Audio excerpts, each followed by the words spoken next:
UPPSC यानी उत्तर प्रदेश लोक सेवा आयोग, इसकी समीक्षा अधिकारी भर्ती यानी आरओएआरओ का 11 फरवरी को पेपर हुआ।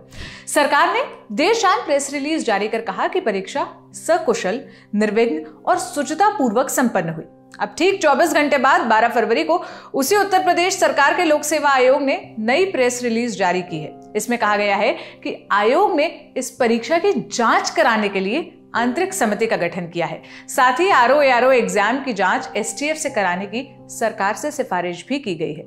यह फैसला तब आया जब हजारों अभ्यर्थियों ने पेपर लीक का आरोप लगाया। ट्विटर पर हैशटैग ट्रेंड हुआ, कई व्हाट्सएप चैट के स्क्रीनशॉट घूमे, रुआंसे होकर स्टूडेंट्स ने वीडियो बनाकर अपना बयान दिया।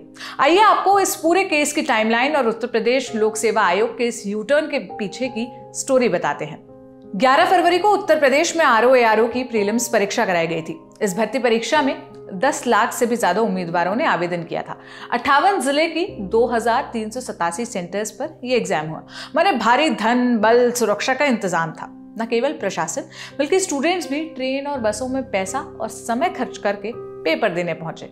पहली पाली का पेपर 9:30 बजे था, लेकिन उससे पहले ही पेपर लीक की खबरें आने लगी। स्टूडेंट्स ने आरोप लगाया कि उन लोगों के व्हाट्सएप ग्रुप्स पर सॉल्व आंसर शीट 8:40 पर ही पहुंच गई थी। गाजीपुर के परीक्षा केंद्र से एक वीडियो भी आया जो सोशल मीडिया पर बहुत वायरल हुआ। इसमें अभ्यर्थियों ने सुबह वाली पाली में एग्जाम से पहले पेपर के सील टूटे होने का आरोप लगाया। साथ ही पेपर आउट का आरोप लगाते हुए उन्होंने खूब हंगामा भी किया। पेपर यहाँ लीक हो चुका है।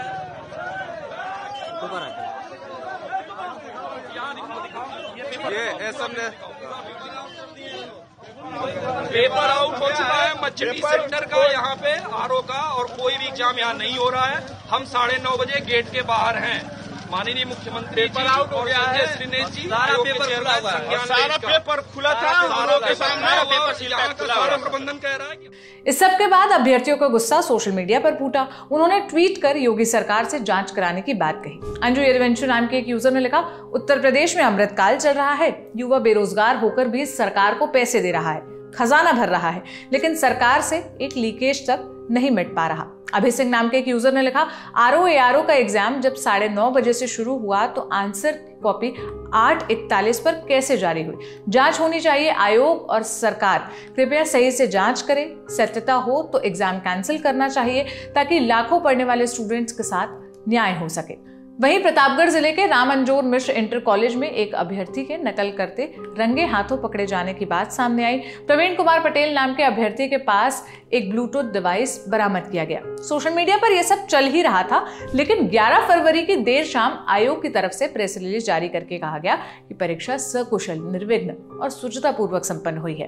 पेपर लीक के आरोपों पर आयोग और सरकार दोनों ने चुप्पी साध रखी थी।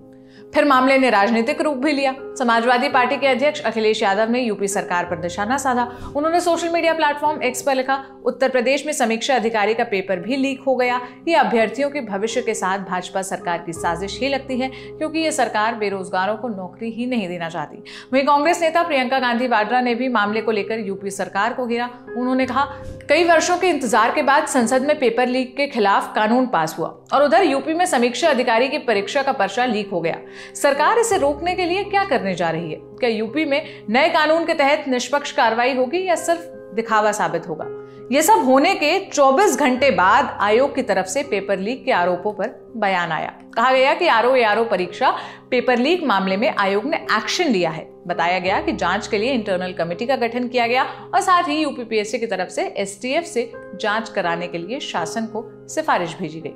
लेकिन इस सबके बाद भी स्टूडेंट्स की मांग है कि जो कमेटी बनाई गई है उसे सार्वजनिक किया जाए, जांच तय समय में हो, जिम्मेदारी तय की जाए। वहीं चंदन नाम के एक यूजर ने ट्वीट कर लिखा, लेखपाल में एसटीएफ ने 8000 संदिग्ध बताए थे, पकड़े कितने गए? उत्तर प्रदेश दरोगा भर्ती परीक्षा में आंतरिक टीम गठित हुई थी, क्या हुआ? जबकि दिन प्रतिदिन बड़े पैमाने पर चीटिंग के साक्ष्य सामने आते रहते हैं। मुख्य परीक्षा की तैयारी भी करते रहे, जांच होकर क्लीन चिट मिलना तय है। दैनिक भास्कर की रिपोर्ट के मुताबिक पिछले 5 सालों में 16 राज्यों में पेपर लीक की कम से कम 48 घटनाएं हुई है, जिससे सरकारी नौकरियों की भर्ती प्रक्रिया प्रभावित हुई है इसके कारण। और इससे लगभग 1.2 लाख पदों के लिए होने वाली भर्ती से कम 1.5 करोड़ स्टूडेंट्स का जीवन प्रभावित हुआ है। सरकार भी ऐसे मामलों पर सख्ती से निपटने के लिए लोक परीक्षा बिल लेकर आई।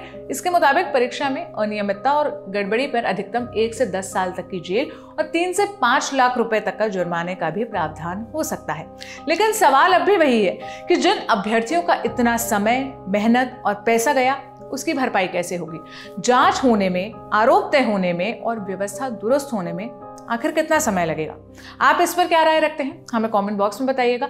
सारी जानकारी जुटाने में मदद की थी मेरे साथी रविराज ने। मेरा नाम सोनल है। देश और दुनिया की तमाम खबरों के लिए ललन टॉप देखते रहिए। शुक्रिया।